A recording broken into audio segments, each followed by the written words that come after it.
अस्सलामुअलैकुम रहमतुल्लाहि वबरकातुहू। प्यारी बहनों, क्या हाल चाल है, कैसे हैं आप सब लोग? आप दुआएं मांग रहे हैं ना? दुआएं करके इंसान को कितनी एक तसल्ली होती है, कितना सुकून मिलता है हमको।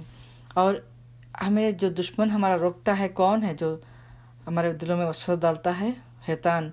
तो उससे भी हमें बचने लगते हैं जब हम दुआ करके अल्लाह से हम करीब होने लगते हैं। आज की दुआ है शैतानों के वसवसों से बचना। कितना वसवसा डालता रहता है ये शैतान। तो क्या ये दुआ हमारे लिए ज़रूरी है? बिल्कुल है ना, क्योंकि हम उससे बचना चाहते हैं। तो ईमान वालों को ही इस बात का एहसास होता है कि शैतान हमारे अंदर वसवसे डालता है और हमें अपने आप को महफूज करने की ज़रूरत है। और फिर उसके लिए इंसान क्या करता है? दुआ का सहारा लेता है। तो चलिए आज की दुआ देखते हैं। आऊज़ु बिल्लाहि मिनश शैतानिर रजीम, बिस्मिल्लाहिर रहमानिर रहीम। रब्बी अऊज़ु बिका मिन हमज़ातिश शयातीन व अऊज़ु बिका रब्बी अन यहदुरून। तो रब्बी आऊज़ु बिका मिन हमज़ातिश शयातीन, ऐ मेरे रब, शैतानों के वसवसों से तेरी पनाह चाहती हूँ। व अऊज़ु बिका रब्बी अन यहदुरून, और ऐ मेरे रब, मैं पनाह चाहती हूँ कि वो मेरे पास हाजिर ना हो। तो हमें बारहा बताया गया कुरान में कि शैतान हमारा खुला दुश्मन है, ये हम सब जानते हैं। और हर तरह से वो हमें सीधे रास्ते से हटाने की कोशिश करता रहता है। और उसके लिए एक हथियार जो वो यूज़ करता है ना, वो है वसवसे डालना।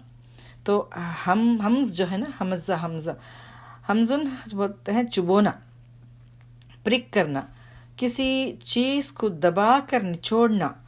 तो आप जब जूस निकालते हैं ना, तो आप उसको एक बार नहीं बल्कि कई बार आप उस फल को निचोड़ते रहते हैं जब तक उसका रस न निकल जाए। तो शैतान क्या करता है? वो आकर हमें चुबाता है। कभी आपको किसी नीडल से प्रिक हुई होगी ना, तो कैसा लगता है? क्या होता है जब प्रिक होता है सुई से? हमें सुई जब हम चुभती है तो कैसा फील होता है? एकदम से हम चौकन्ना हो जाते हैं ना।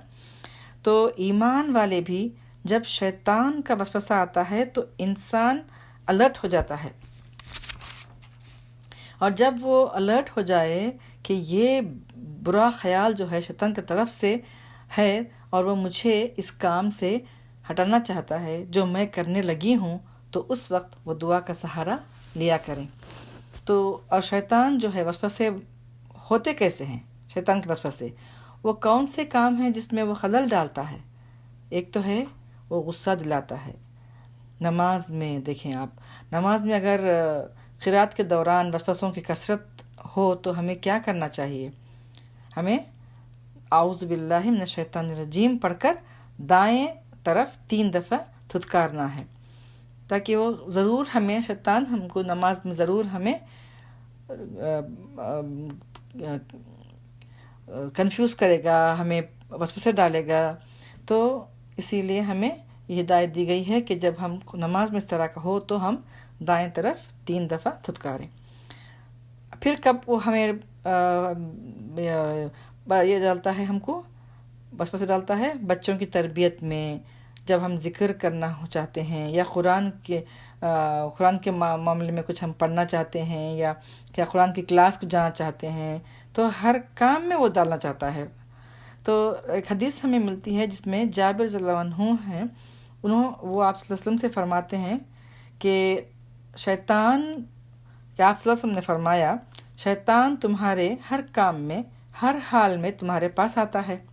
चाहे नेकी का काम करो या बदी का, वो छोड़ता नहीं है। तो आपने देखा होगा कि कोई ना कोई आप करें, शैतान वसवसे ज़रूर आपके दिल में डालता है। तो फिर उस वक्त इंसान अपने आप को अल्लाह की पनाह में दे देना चाहिए। फिर किस तरह वो हमें वसवसे डालता है? बदगुमानी के ज़रिए, हमारी वीकनेस के ज़रिए से, हसद, और क्या है, आप कभी सदका देना चाहते हैं तो आपके सारे ज़रूरियात आपको गिनवा देगा और तुम्हें रोकेगा देने से। تو بہت ساری ڈسٹریکشنز ڈال دیتا ہے وہ، یہاں تک کہ وہ نیند کی حالت میں بھی خواب کی شکل میں آ کر ہمیں چھوڑتا نہیں ہے۔ تو شیطان کے جو وسوسے سے پناہ مانگنا بہت ہی ضروری ہے ہم کو، تو اور اس کے لیے انسان کا اللہ کے ساتھ مضبوط ہونا چاہیے۔ تو آپ دیکھیں گے کہ شیطان ہمارا کچھ نہیں بگاڑ سکتا۔ جیسے آدم علیہ السلام کو اس نے کیا کیا تھا، اس نے آدم اور حوا علیہ السلام کو بہکا دیا تھا، جس کام سے منع کیا گیا تھا وہ کروا کے ہی چھوڑا، لیکن اللہ نے پھر ان کو دعا سکھا دی تھی۔ تو جب بندہ مومن کو جیسے ہی احساس ہوتا ہے کہ اس نے غلطی کر لی ہے اور وہ توبہ کی طرف پلٹتا ہے، وہ دعاؤں کا سہارا لیتا ہے، وہ اللہ پہ توکل کر کے، اللہ پہ بھروسہ کر کے اللہ سے معافی مانگتا ہے، تو اللہ اس کو معاف بھی کر دیتے ہیں اور درجہ بھی بلند کرتے ہیں۔ صرف معافی نہیں بلکہ درجات بھی بلند کرتے ہیں اللہ تعالیٰ۔ تو شیطان کھلا دشمن تو ہے، لیکن ہمیں ہتھیار بھی دے دیا گیا، ایسا نہیں کہ اللہ تعالیٰ نے ہمیں ایسے ہی چھوڑ دیا، بلکہ ہمیں پروٹیکشن کے لیے ہمیں ہتھیار بھی دے دی، تو ہمیں دعا کا سہارا دیا گیا ہے۔ تو اپنا تعلق جو ہے اللہ سے مضبوط رکھنا چاہیے، توکل کرنا چاہیے، یہ یاد رکھنا ہے کہ ہر نفع نقصان اللہ کے ہاتھ میں ہے۔ تو توحید کا سبق بھی یاد رکھیں اور مضبوط کر لیں اپنے توحید کو۔ یہ یاد رکھنا ہے کہ اصل قوت جو ہے وہ اللہ کے ہاتھ میں ہی ہے۔ کسی قسم کی بے صبری یا بے چینی سے ہمارا کوئی بھی مسئلہ حل نہیں ہوگا، وہ تو رکاوٹ ڈالے گا ہی، لیکن ہم نے پھر اللہ کی پناہ طلب کرنی ہے۔ تو اس دعا کو مانگتے ہیں پھر سے ایک بار خلوص دل سے، ربی اعوذ بک من ہمزات الشیاطین واعوذ بک رب ان یحضرون۔ تو اللہ سے دعا ہے کہ ہماری ہر کوشش کو قبول فرمائے، اللہ ہمیں زیادہ سے زیادہ نیکی کے مواقع دے اور نیکی کرنے والا بنائے اور خیر کو ہمیں سمیٹنے والا بنائے، شیطان کے وسوسوں سے محفوظ رکھے ہم کو، اور اللہ ہمیں کثرت سے دعائیں کرنے والا بنائے، آمین۔ وآخر دعوانا ان الحمد للہ رب العالمین۔ سبحانک اللہم بحمدک نشہد ان لا الہ الا انت نستغفرک ونتوب الیک۔ جزاکم اللہ خیرا کثیرا۔ السلام علیکم۔